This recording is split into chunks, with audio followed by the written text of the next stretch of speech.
Αντώνη, καλώς ήρθατε σε ένα καινούριο βιντεάκι και σήμερα θα σας πω γιατί χρησιμοποιώ ένα MacBook Pro του 2015 το 2020. Έχω πει στο παρελθόν ότι είμαι πάρα πολύ χαρούμενος με τον σταθερό υπολογιστή που έχω φτιάξει, αυτόν εδώ πέρα. Έχω βάλει πολλά λεφτά για αυτό το τερατάκι και κάνει τα πάντα που θέλω, εκτός από ένα πράγμα. Δεν είναι φορητό. Αλλά δεν ήθελα να πάω να δώσω πάρα πολλά λεφτά για ένα λάπτοπ το οποίο δεν θα μου είναι χρήσιμο σε 2 ή 3 χρόνια. Γι' αυτό επέλεξα να αγοράσω ένα MacBook Pro 13 inches του 2015. Καταρχάς ήθελα να κάνω την αλλαγή σε Macintosh εδώ και καιρό, καθώς είναι βασισμένο σε Unix. Και γενικά γιατί είμαι στο ecosystem της Apple. Ακόμα ήθελα ένα MacBook Pro που να τρέχει το Final Cut Pro και το Xcode της Apple. Γιατί όμως αγόρασα ένα MacBook του 2015?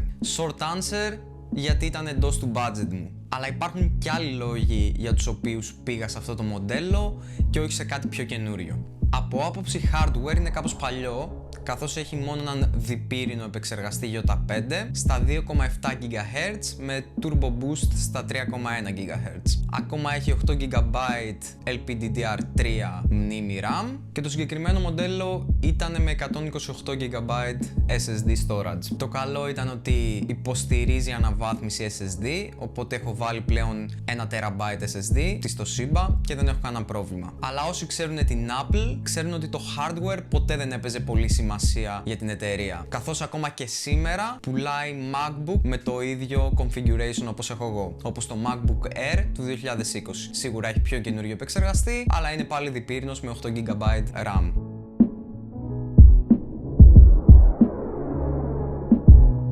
Ένας από τους λόγους που έκανα αυτή την αγορά είναι ότι ήθελα ένα μηχάνημα για τη σχολή μου. Και στη σχολή χρειάζεται αρκετός προγραμματισμός. Αλλά ο προγραμματισμός δεν χρειάζεται κάποιο top-end hardware. Αυτό όμως που έχει αυτό το μοντέλο σε σχέση με τα πιο καινούργια μοντέλα είναι κάποια ports που είναι αρκετά χρήσιμα. Όπως 2 θύρες USB 3, HDMI, SD card slot, καθώς και 2 Thunderbolt 2 ports. Ξέρω ότι υπάρχουν αρκετά καλά dongles που μπορούν να στα προσφέρουν όλα αυτά. Αλλά γιατί να χρειάζεται να κουβαλάω κάτι έξτρα ενώ μπορώ να τα έχω κατευθείαν built-in, ξέρω εγώ, στη συσκευή μου. Plus ότι έτσι δεν μπορείς να χάσεις τον dongle.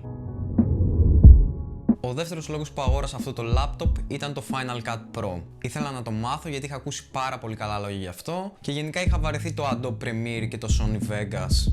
Και oh boy, πόσο πολύ άξιζε. Είναι απλά απίστευτο το πόσο πολύ καλά τρέχει σε ένα μηχάνημα του 2015. Η οθόνη του είναι απλά πανέμορφη, κάτι που τα MacBook Pro πάντα κάνανε καλά. Αν και δεν είναι όσο φωτεινή είναι στα καινούρια MacBook, εξακολουθεί να είναι 1 πάρα πολύ color accurate, 2 να είναι υψηλής ποιότητας και 3 να έχει πάρα πολύ καλές γωνίες θέασης. Κάτι που ακόμα και σήμερα πολλά Windows laptop δεν έχουν. Στο timeline δεν είχε το παραμικρό lag, ακόμα και σε 4K footage. Τα shortcuts στο keyboard είναι πάρα πολύ χρήσιμα και πάρα πολύ εύκολα να τα μάθει κανείς. Το keyboard και το trackpad είναι απλά απίστευτα, με καλό key travel στο keyboard, κάτι που μέχρι και πέρυσι όλα τα MacBook μοντέλα δεν είχαν, καθώς είχαν το butterfly keyboard. Και το trackpad είναι πάρα πολύ καλό, με ωραία υφή και πολύ μεγάλη ακρίβεια. Γενικά τα effects που μπορείς να χρησιμοποιήσεις και το color correct που μπορείς να κάνεις σε αυτό το μικρό παλιό τερατάκι είναι αδιανόητο. Οι πράξεις μιλάνε όμως από μόνος τους, καθώς όλα τα καινούργια βιντεάκια που έχω ανεβάσει στο κανάλι για το 2020 είναι εντιταρισμένα σε αυτό το MacBook. Επίσης τα στέρεο ηχεία που έχει έχουν πολύ καθαρό ήχο, με καλά μπάσα και καλή ένταση. Σε σχέση με Windows laptop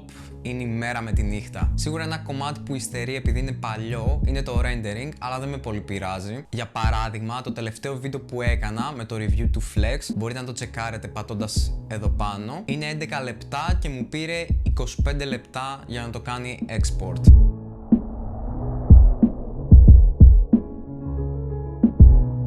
Τέλος, ένας από τους λόγους που το επέλεξα είναι η μπαταρία. Έχοντας περάσει από τα χέρια μου στο παρελθόν αρκετά Windows laptops, η μπαταρία ποτέ δεν κρατούσε παραπάνω από 2 με 3 ώρες. Αυτό άλλαξε με το που πήρα το MacBook. Το MacBook έχει αυτονομία 6 με 7 ώρες και μιλάμε για ένα μηχάνημα του 2015 με 600 κύκλους φόρτισης. Οπότε μπορείτε να φανταστείτε ότι τα καινούρια έχουν ακόμα καλύτερη αυτονομία. Ένα μικρό ακόμα θετικό, το οποίο συνείσφερε και αυτό με τον τρόπο του, είναι ότι η Apple σου δίνει τη δυνατότητα να κάνεις dual boot με Windows 10 και macOS. Οπότε άμα έχεις κάποιο πρόγραμμα που δεν τρέχει στο macOS, μπορείς να το τρέξεις στα Windows πολύ εύκολα. Αυτό ήταν το βιντεάκι για σήμερα. Ελπίζω να σας άρεσε, να σας πληροφόρησε κατάλληλα. Αφήστε μου κάτω στα σχόλια τι πιστεύετε εσείς για το οικοσύστημα της Apple και τα MacBook. Αφήστε ένα like, κάντε subscribe και θα τα πούμε στο επόμενο βίντεο. See ya!